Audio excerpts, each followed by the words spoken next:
Bom dia, pessoal. A paz de Deus a todos.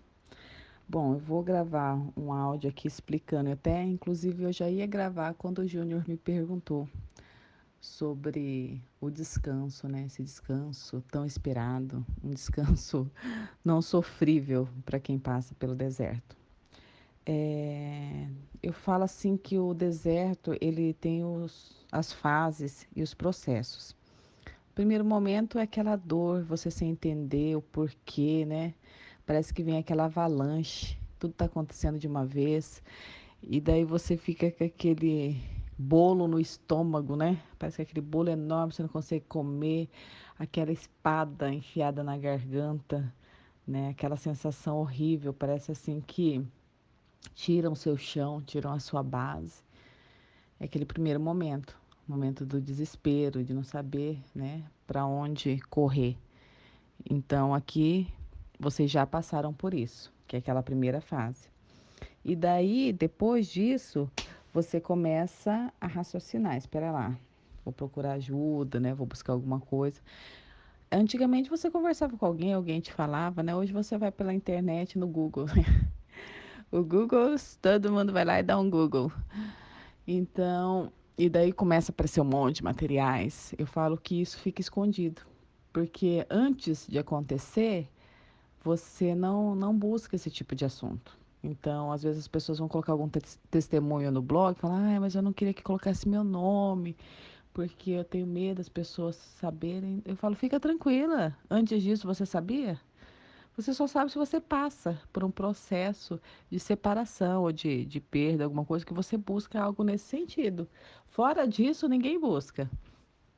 Então, eu falo que aquele primeiro momento, né, a pessoa começa a ficar com a dor e daí que é algo para sair da dor.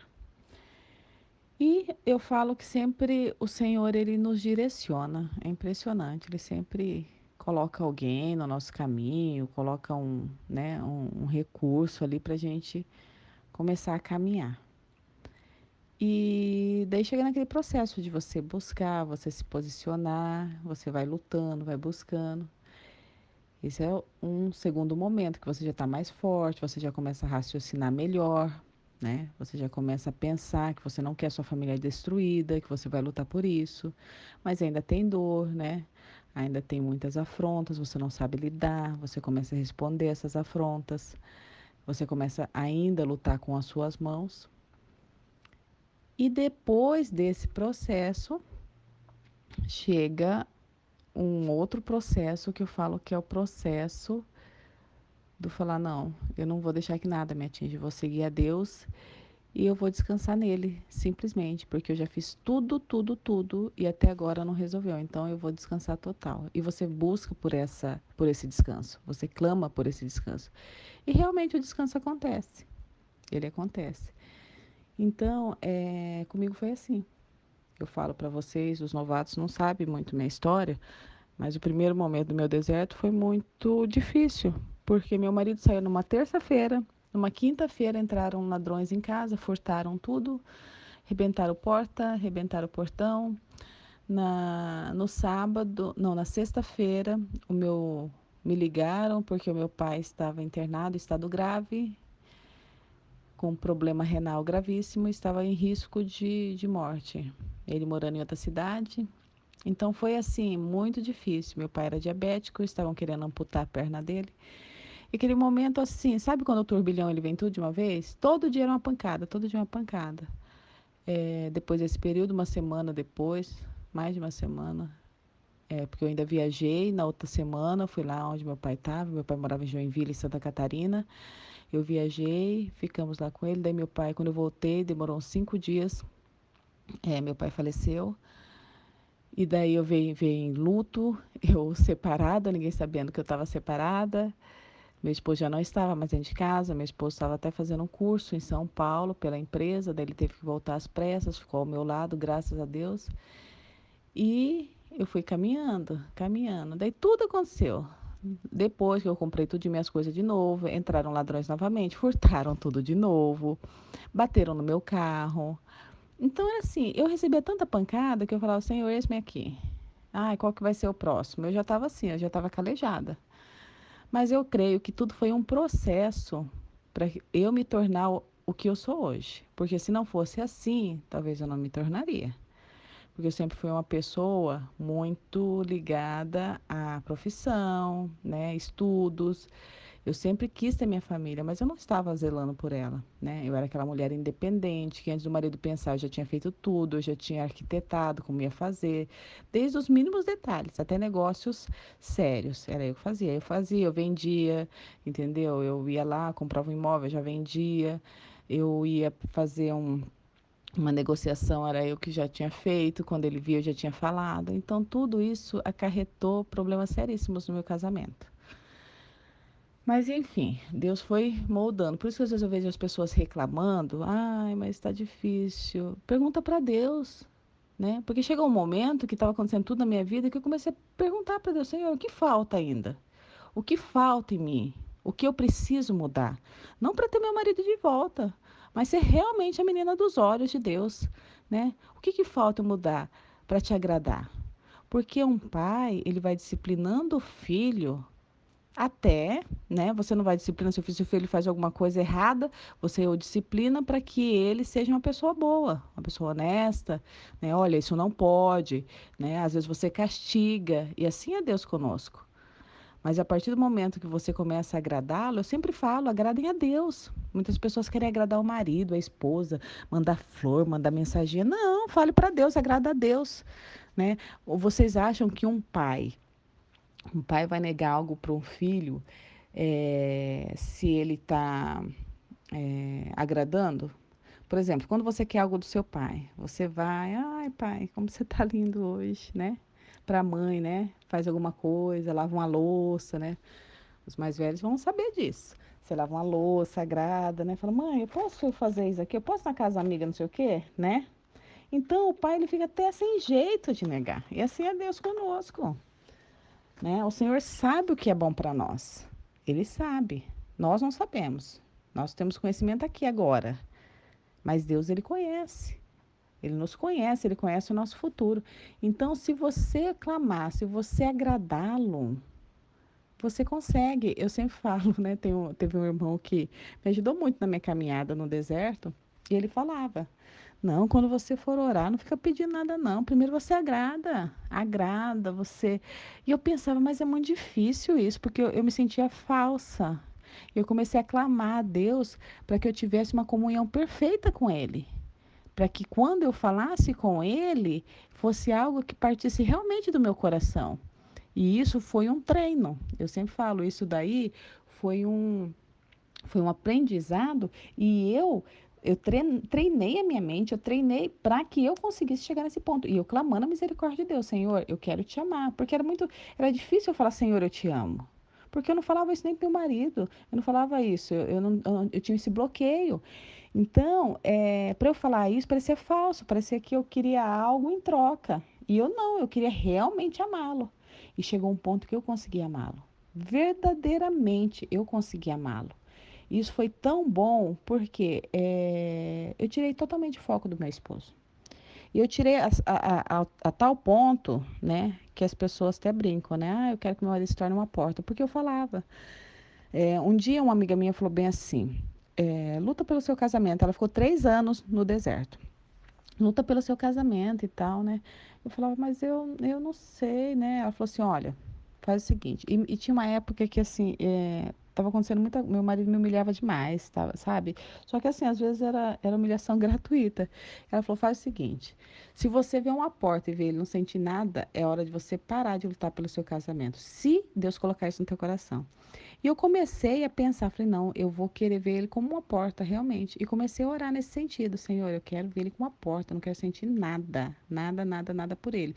Se a vontade de lutar pelo meu casamento ainda existir, eu vou continuar orando, mas eu não quero mais sofrer por ele.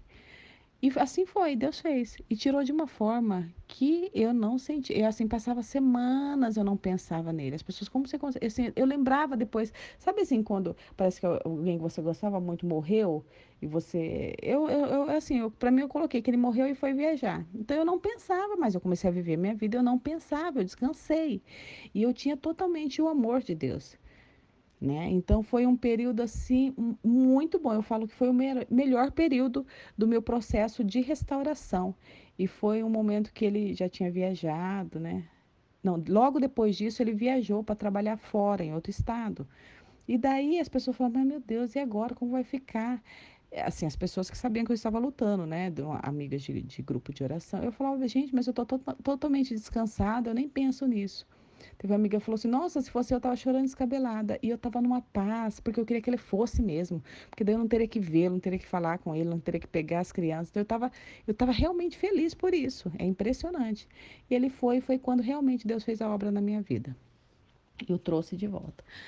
Então eu digo a vocês, eu sei que hoje é um domingo e as pessoas estão tristes, né? As pessoas ficam tristes, ficam, né? Eu falo que o domingo era o pior dia para mim, porque durante a semana você trabalha, você sempre está com a cabeça ocupada. Eu trabalhava o dia inteiro, levava criança para a escola, trazia criança da escola. Então você ficava naquela correria. Chega sábado e domingo, você fica na tua casa, né? É aquele dia, é período de descanso. E daí, quando eu chegava em casa, me batia aquela angústia. Porque geralmente, os finais de semana, você faz algum programa em família. E aquilo ali não existia mais na minha vida.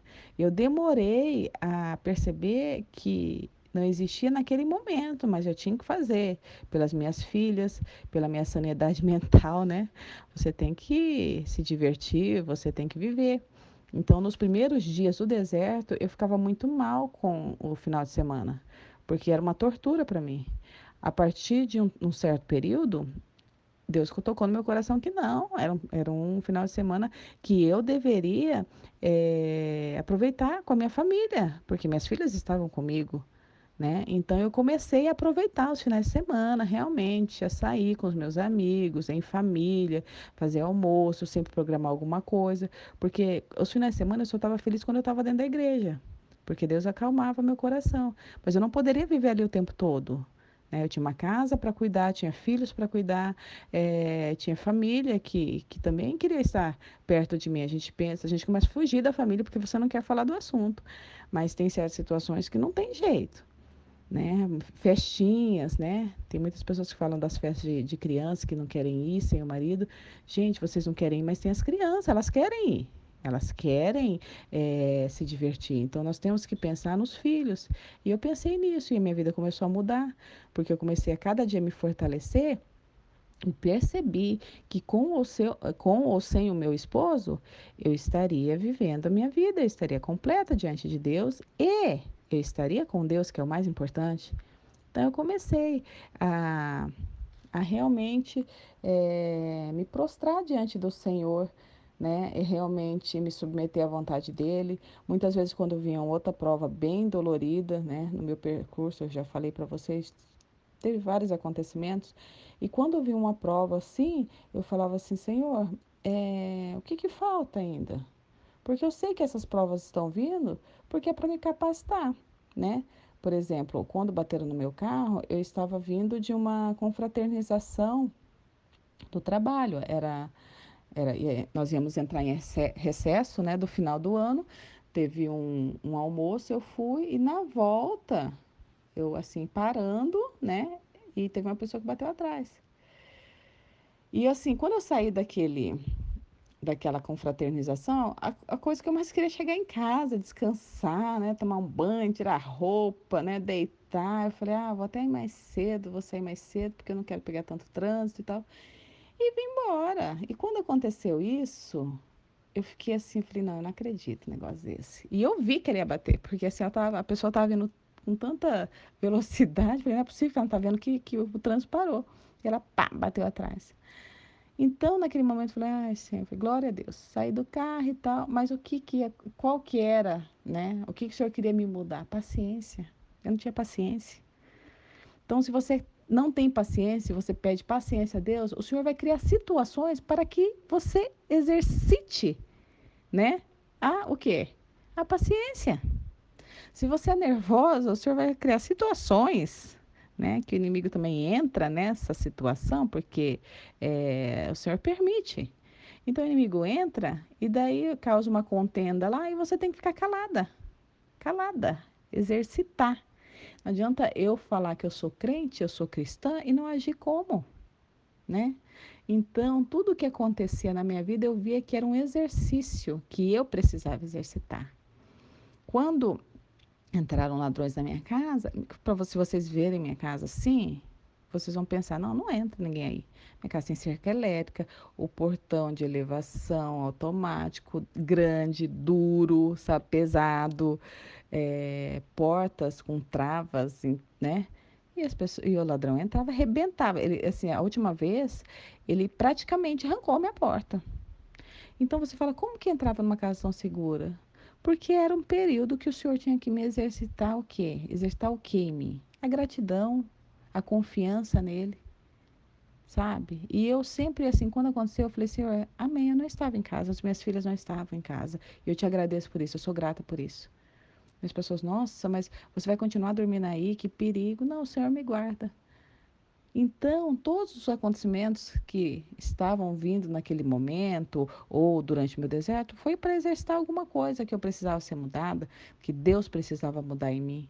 E eu agradeço a Deus por isso. Eu agradeço a Deus, porque se não tivesse acontecido nada disso, eu estaria sendo a mesma pessoa, preocupada muito mais com a minha carreira, com estudo, pós-graduações, mestrados, né, sendo a profissional e minha casa ruindo. A minha casa ruindo, porque eu chegava e não tinha paciência, eu não tinha paciência com meu marido. Né? Igual ele falou para mim, para eu arrancar eu te amo, eu tinha que implorar para você. Então, muitas coisas que aconteceram, a culpa foi minha e eu tive que reconhecer. Né? O meu marido teve parcela de culpa? Teve sim, porque um casal não erra sozinho. Mas eu digo que a maioria foi minha. Enquanto eu não reconheci isso, o Senhor não restaurou meu casamento. Então eu digo a vocês, eu convido a vocês, pergunte a Deus o que falta ainda para que Ele restaure o casamento, para que Ele restaure você, para que você saia dessa dor. Pergunte a Deus onde precisa ser trabalhado, o que precisa ser feito, Senhor, em qual área que eu preciso mudar, que eu vou me submeter, né? O que eu preciso fazer, me fala, porque muitas pessoas são perdidas, né? Me fala ali onde eu tenho que mudar, eu tenho que me calar. Eu falo. A maioria das guerras que sobrevêm pela nossa família, né, sobre a nossa família, vem do quê? De você falar demais. A partir do momento que você se cala, não tem briga. Né? Eu falo que sempre a resposta ela está no joelho, é joelho no chão e cara no pó. Então, se você não revidar, as pessoas muitas vêm me falar, eu duro é aguentar minha família falando que eu sou um idiota de esperar, que eu sou bobo de esperar, né? Que minha esposa já está com outro, que minha. Mas eu falo que nós só permitimos que as pessoas falem se nós aceitamos. Porque eu não permitia. Eu deixei de frequentar a casa da minha sogra, da família do meu esposo. Por quê? Primeiro porque eu não queria que as pessoas viessem me falar nada e eu não queria dar satisfação a ninguém. Eu não queria que as pessoas viessem falar para mim. E da minha família ninguém falava, porque quando eu começaram a perguntar alguma coisa, eu falava, não, esse assunto eu não quero falar. E quando a pessoa continuava falando, eu saía. Então não tem, as pessoas só falam a você se você permite, se você revida. A partir do momento que você se cala e não fala mais. A minha família não sabia que eu buscava a restauração. Né? A única que soube foi a minha irmã, porque ela começou, nesse período, ela começou a congregar junto comigo. Então ela me ajudou em oração. Mas eu não falava nada para ninguém, eu sempre fui muito na minha, não deixava ninguém se intrometer e também não falava nada. Você não precisa falar às pessoas, fale para Deus. Né? Eu sempre falo, não reclame, não murmure, tá difícil, tá doendo, fale para Deus. Você não precisa vir falar no grupo, você não precisa falar com as pessoas, eu preciso desabafar com alguém. Não desabafe. O Senhor quer que você fale para Ele. É para Ele que você tem que falar. O Senhor está doendo aqui, sabe? Olha, eu queria que não doesse, mas ainda dói. E eu falo que o período meu de descanso foi um descanso total, total. Eu esqueci que meu marido existia. Eu esqueci. Tanto que eu falava, meu Deus, eu não gosto mais. Eu não gosto. Mas não, foi um período que eu me dediquei totalmente ao Senhor. E foi um longo período. Foi um longo período. Foram meses. E depois o Senhor inclinou o coração do meu esposo e meu esposo veio me procurar. Veio de surpresa, quis voltar e nós estamos juntos, né? Glorificando o Senhor. Hoje, quando eu ajoelho para orar a Deus, quando eu olho, meu esposo está do lado e pega na minha mão. E meu esposo não queria saber mais disso. né? Hoje ele fala para mim, a minha prioridade é você e as meninas. Tudo ele fala, não, a minha prioridade é você e as meninas. Então, eu falo que é a mão do Senhor, né? É a mão do Senhor. Eu tive que passar por tudo isso. E eu falo, hoje vocês estão passando, mas amanhã vocês não vão passar mais por isso. E o Senhor vai fazer a obra. Então eu espero que esse áudio incentive vocês, né? Quanto ao descanso. Mas não se preocupe, o descanso é para o Senhor trabalhar e finalizar a obra. Eu falo que as pessoas que já estão nesse descanso, elas estão no último estágio. Só está faltando o Senhor trazer. Então pergunte a Deus, o que falta? Ainda o que falta que o Senhor vai te mostrar, tá? Eu vou deixar um versículo para vocês aqui de Isaías 61, versículo 7. Em lugar da vossa vergonha tereis dupla honra, e em lugar da afronta exultareis na vossa parte. Por isso, na sua terra possuirão o dobro e terão a perpétua alegria. Porque isso realmente é verdade. Muitas pessoas que estão hoje orando em lágrima, assim diz o Senhor, em Isaías 48:17. Assim diz o Senhor, o teu Redentor, o Santo de Israel: Eu sou o Senhor teu Deus, que te ensina o que é útil e te guia pelo caminho em que deves andar. Pergunte ao Senhor qual o caminho, o que eu tenho que fazer, e o Senhor vai falar com vocês. Amém? Tenham todos um ótimo domingo e que a paz de Deus reine no lar de cada um de vocês e aproveitem o dia em família, com os filhos, com os amigos, divirtam-se, busquem o Senhor e que a paz de Deus realmente reine em você primeiro e aos que estão ao seu redor. Amém.